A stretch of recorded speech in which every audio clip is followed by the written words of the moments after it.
Hello, avid readers, book nerds, or casual observers, and welcome to the Read Along brought to you by the Lit Round Table. I'm Joseph. And I'm Anna, and this is our read-through of Red Seas Under Red Skies by Scott Lynch. All right, welcome to week 2. Today we're talking about chapters 2 and 3. 2 and 3. 2 and 3. Okay, chapter 2, Requin. Requin.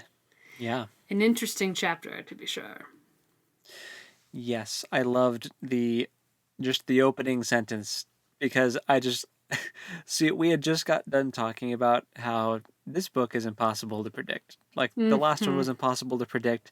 So we were all like, oh no, are they going to find out they've been cheating? I think maybe they know that he's been cheating.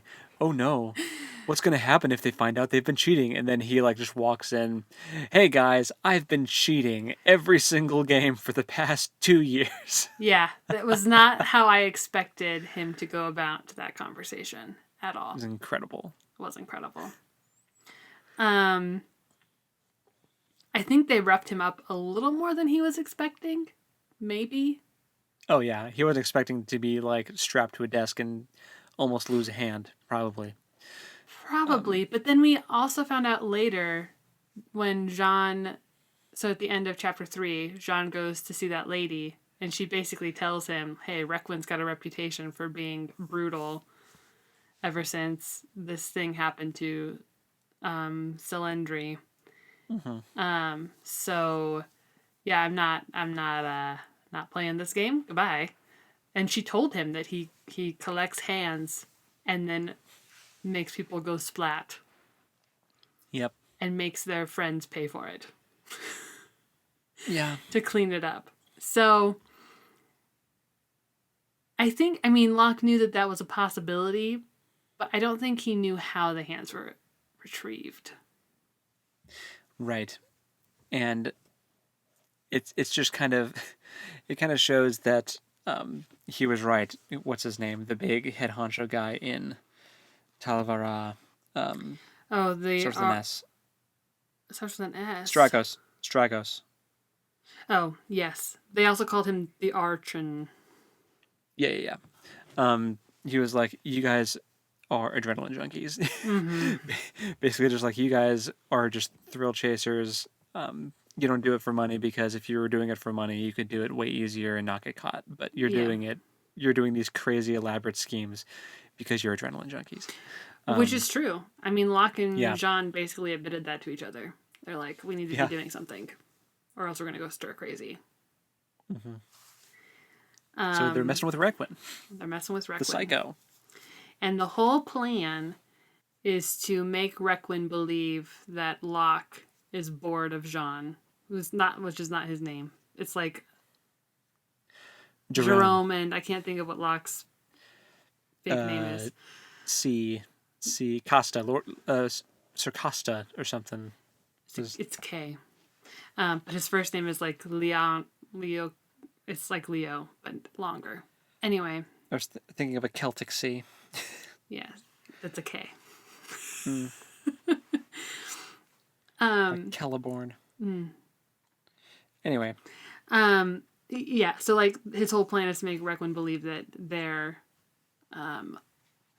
on the outs with each other, but that Jean's character doesn't know. So he's going to be working for Requin now. It's very, as always, these plots are very complicated, and I highly doubt that they'll pull them off, and then they do, so I don't know why I doubt them so much. Yeah. So they're going for the angle of oh, I was cheating every single game. Clearly your security is not as good as you think it is. Now hire me to be your security person. That's definitely something that happens in heist movies, I feel like, or heist plot lines. Yeah. I feel like I've seen that happen before. Kind of a trope-ish, but that makes this sense. Is still an interesting twist on it. Yeah. Yeah. Also the card trick. He does a card trick for Requin to prove that that he could cheat at cards, even though he has not cheated at any card games per se, or not solely card games. Yeah, he's only cheated the ones that it's possible to cheat in. Right. He listed the ones where it's impossible to cheat. He's like, wouldn't waste my time on those. I Right. cheat the people. If I can't cheat the cards, I cheat the people. And then talks about how he drugged the lady with the powder with the chocolate dusted cherries or whatever. Yeah, Mm-hmm. but Yeah. it was a very entertaining chapter. It was. There were a couple of like interesting things that were not important, or at least I don't think that they're important. Mm-hmm. The hotel that they're staying at serves them likeness cakes, which just made me laugh because they make these little pastry cake things that look like their patrons so that they can eat themselves. it just Yeah, it that's just made me funny. chuckle. It was silly. And then when Locke joins up with John again at like this dinner place, I just love John. He took himself out to a fancy meal. He's reading a romance. He's Mm-hmm. just having a good time. And then Locke shows up and is like making fun of him for reading romances, which just made me laugh because it's like we enjoy fantasy for escapism. So, and Locke only reads like biographies or informational nonfiction. He only reads for work. Only reads for work. So I'm Yeah. Team John on that conversation. Yep. For sure. But it just made me chuckle. Um, and then the chapter ends with them being kidnapped Mm-hmm. by another lady who is once again not the lady that we want to keep meeting. No. Some other rando. It's never going to happen. We're never going to meet her. I'm starting to think maybe not. Maybe not until the last book. The last chapter of the last book She'll show is up. when we'll finally meet her. Yeah, so I thought the whole chapter was really entertaining. I liked the card trick that he did for Requin. I liked how he was able to maneuver his way into the position he wanted. It's always really it's very skillful writing. Mm-hmm. Whenever I'm like reading these kind of scenes with and the dialogue is just so witty. I'm Mm-hmm. like, man, how do people write characters that are like smarter or wittier than they are like as a person? Like is Scott Lynch like this in real life? Is that why he's able to write like this? How do you write a character that's so much smarter or wittier or more charismatic than you? Writer. Yeah. That's an excellent question. Lots of research that you Yeah. don't have to hold on. Like, it doesn't have to save space in your brain. It only has to live in your brain for a small amount of time, and then you can dump it. And I suppose you have the benefit as a writer of being able to like carefully plan Mm-hmm. the dialogue and you have like time to think about it, whereas it reads like the person came up with this quip off the top of their head like Right. really quick, like it was nothing, but really maybe the author was like spending a week trying to figure out the perfect insult for Locke to sling at a certain person, you Yeah. know. Yeah. I mean, I think that's a rare skill anyway. Most people Mm. do not have the ability to like throw a quip in the moment. It's like later when they're at home, they're like, "Oh, I should have said this." Yeah. Yeah. But yeah, the author does have the benefit of like multiple revisions, And having an editor. lots of time, and having an editor, and yeah, Yeah. lots of support people, theoretically. Right. Okay. That thought struck me as I was It was reading. an So unexpected question, so I'm sorry that I did not have an answer prepared for you I forgive you. without a little bit of a pause.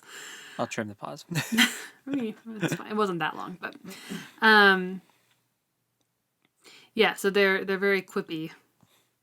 Mm-hmm. Um, before you asked me that question, I had a thought, and it just like it just Sorry. I erased it. derailed you. Oh, they mentioned Bug and how much they missed Bug. Ugh, I miss Bug me too. too. I want Bug and the twins. Yes. Ugh. Oh, you were talking about the writing. and the dialogue being so fantastic, which I completely agree.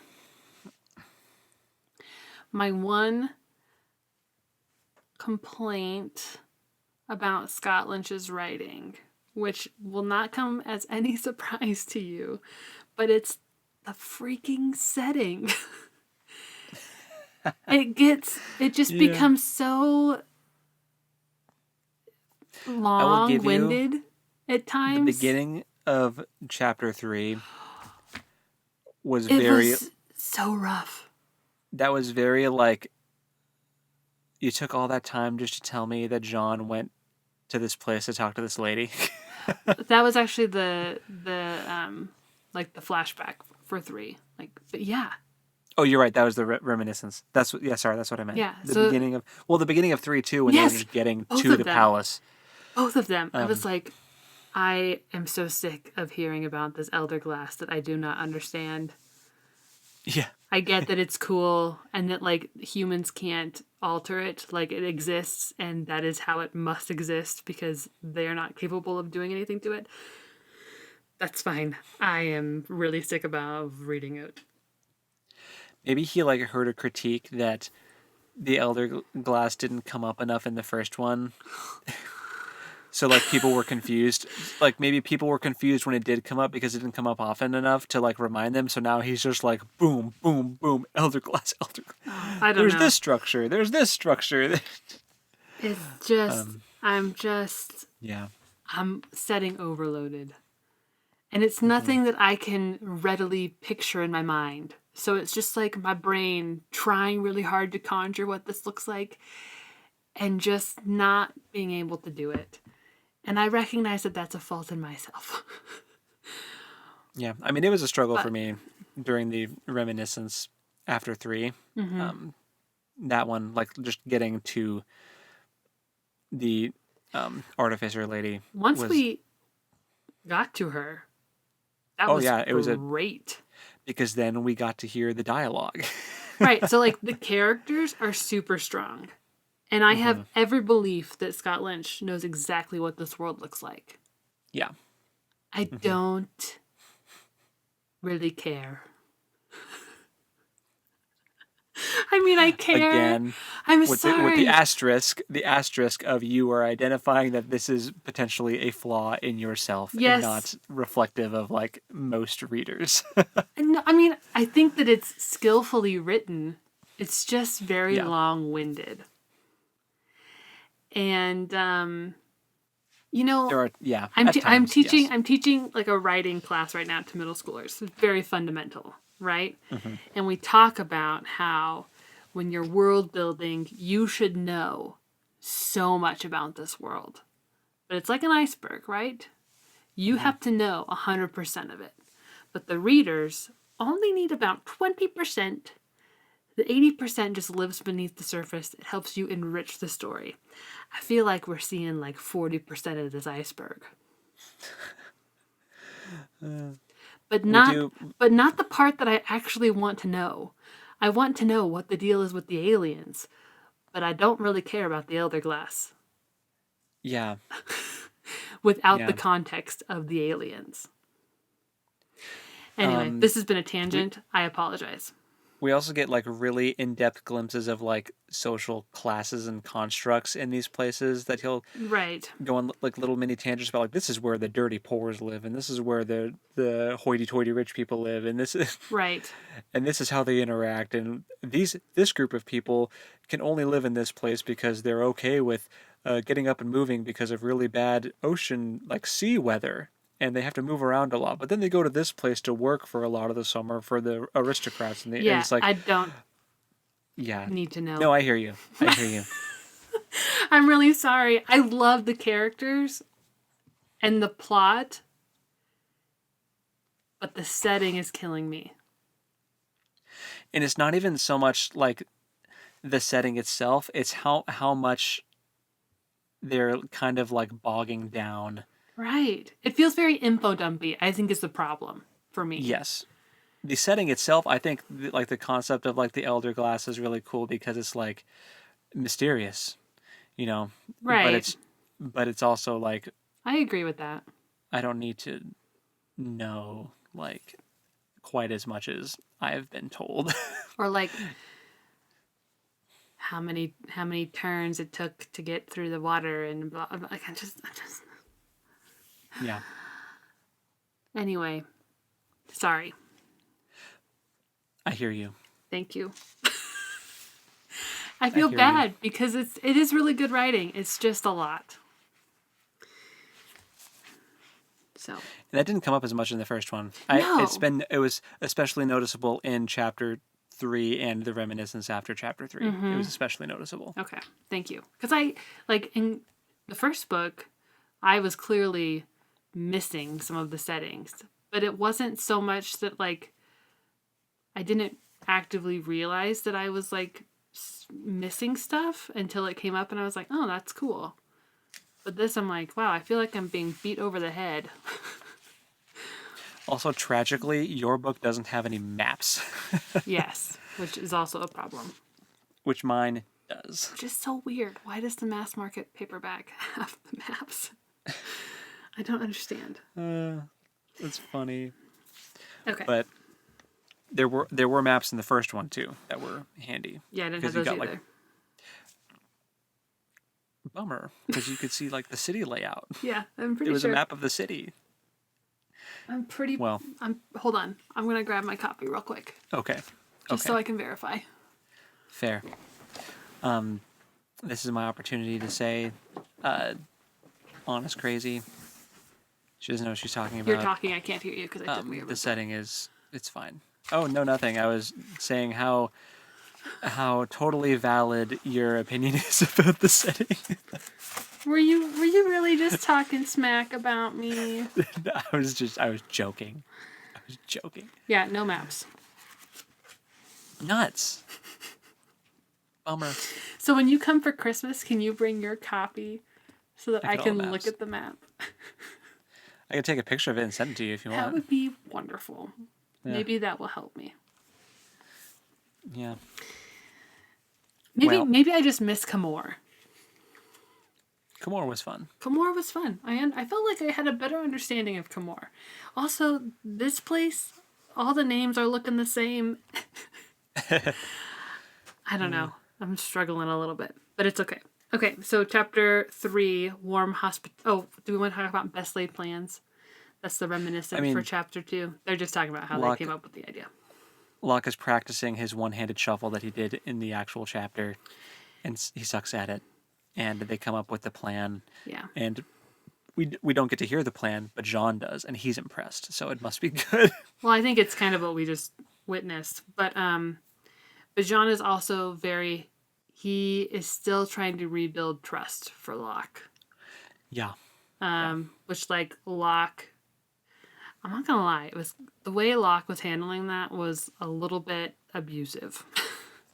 I mean, it was the knee jerk reaction. I mean, it was also understandable though. I think because this Yeah. is someone who has gone his entire life being told that he's like the best at what he does ever to exist. Like he was the Thorn of Camor, and he has like this crazy like he's basically an urban legend, and then he went from that to like the sorry state he was in the last section. Right. But I think it's totally reasonable that Jean is like, I'm concerned that you're going to relapse and go back to that place where you're not helpful, and I'm going to be stuck holding the bag on this crazy plan that you just concocted. Right. I think it boils down to Locke being embarrassed about it and wanting to forget that it happened, and not. I know. I don't think I think he wants it to be like it didn't happen, and he doesn't want to be reminded of it because he's embarrassed. I mean, I get that, but also, No, I'm not defending him. I'm just Okay. trying to. I'm not. It's not a justification. It's just a reason. It's yeah. No, not an excuse. he like jumped down Jean's throat for just like giving an inkling of concern. Yeah. And then he apologized. But this is just like adding layers to me wondering if the betrayal in the prologue is legit or not, which I recognize is the intent. Oh yeah. They're sowing the seeds of doubt Yes. in their relationship. Yes. So, but I'm Team Jean, for the record, Yeah. at this point. I mean, Jean is a very reliable and even keel person. Locke is much more temperamental. Yeah. Well, when you do get Jean angry, he will murder you. But This is true. that's like his thing. That's like his shtick. Anyway, but yeah, they had a moment of like, oh, I'm sorry, bro. Oh, bro, it's okay. I'm sorry too. And they like had their Yeah. weird bromance moment in the carriage after. Yeah. So Yep. yeah, And then chapter 3. Yes. They're in a hot So box. A literal hot box. yes, kicks off with the long setting dump about where they get drug off to. It's a palace. Spoiler. It's a palace, and it's the palace that belongs to like the head dude of the city. Yes. I forget what his title is. They met Maxilin Stragos, the supreme warlord of Tal Varar, Yeah, who's also called the Archeon. the Archeon. So And this is at the Mon Magisteria. Magisteria. Yeah. So this makes 2 times in the span of a couple days that they have been called out and identified as their real selves. And that has to be disconcerting for them because they've been for like 2 years trying to, Be incognito. yeah, But it's the Bonds Magi in both incidents. right. So they tipped this guy off. Yeah, so Yeah. we find out the Archeon had gotten a letter from them and it's like, hey, the Thorn of Camor is in your town and we don't like that. Here are some things that he's done. Do with this information what you will. Yeah. So they put him in a hot box, which the Archeon's like, oh, that was an accident. That wasn't supposed to happen. I'm so sorry. Liar. Yeah. Yeah. I knew that was. Yeah, I was like, It's like, but I don't know. I don't know if they actually believed it. They kind of acted like they believed it. like Locke said, he was, quote, dry drunk, meaning he was just so thirsty. It was like he was drunk. He was delirious after being in the hot box for several hours. Yeah. So they were baking. But then he gives them pear cider, which I was like, okay, that Sounds delicious. That sounds wonderful. I would 100% drink that, which I know that's a thing. Like pear cider's a real deal. Yeah. Anyway, that was just like, well, I want some pear cider. But they've been poisoned. Yeah. Which I just think is so funny because they poisoned someone in chapter 1 and now they're getting poisoned with an odorless, much more dangerous poison. Yeah. They call it a latent poison, meaning it'll stick around in your body for months, maybe even years before it activates and kills you. It's like it seems very situational and specific when you would use this poison. Yeah. The poison I guess coercion, which is what's happening. Yeah. Yeah. Or I guess if you don't want people to know that it was you, then it makes it look like if it happened however long after you interacted with them, then you don't have to worry about. Right. And if you start having symptoms, it's too late for the antidote. So he's basically said, I've poisoned you and I'm going to disperse antidote to you when I see fit. Yeah. And when you do your job. And you're going to call you're going to come when I call. Yeah. We'll see. We'll see what happens there. And if you act up, I'm going to hurt your friend. Because I've been told that you react worse when your friend is hurt than when you're hurt yourself. Yep. It's very sneaky. Mm-hmm. So he's got their number. Yeah. Now they kind of work for him. And Although... Sorry, I was just thinking about his insect collection, which was fascinating. And the fake bugs. Okay, that was a part of setting that I was into. Yeah, that was really cool. Because it was really cool. Explanation. Yes. I was like, I like okay. this kind of mechanical, like steampunk environment we're in right now. It's kind of cool because Yeah. this is like the city of artificers. So like even when they were going up to Requin's chamber, they were talking about like the cool statue of him just like money pouring out of his Mm-hmm. sleeves and stuff, and it just gets recycled, and there's just constant money Mm-hmm. flowing out of his arms on this statue. Um, Yeah. and now we've got like little mechanical bugs flying around in this thing, and Mm-hmm. it's pretty cool. It's So very like it's what's the word I'm looking for? whimsical Who did 20,000 Leagues Under the Sea, like the Robert author? Louis Stevenson. No, that's Treasure Island. Um, oh my goodness, because 20,000 Leagues Under the Sea is kind of inspiration for steampunk stuff, um, because of the Nautilus and that aesthetic. Jules Verne. Very Jules Verne. That's what that Robert is. Louis Thank you. Stevenson. I'm sorry. I was thinking of Treasure Island. Yeah.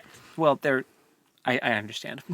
They're kind of, I think they're contemporaries. I could be wrong. Anyway, They both Disney got the rights for both their stories, so it's yes. Yes. yeah. So Um, yeah. So and then like that, those like setting details, like those like, I like that. yeah. I don't know. Yeah. I don't know, man. I don't know what's wrong with me. Um, But then the blade itself, there wasn't enough. It took forever for us to oh, like get a firm grasp of like that's true. what where the heck we were. That's true. Which was saying something for me to say that. Yeah. But, oh, the Bonds Magi have a weakness, quote unquote, in that they can't read your mind. So that's what Jean and Locke are holding on to. This idea that they can't read their minds. Supposedly. As far as they know. Right.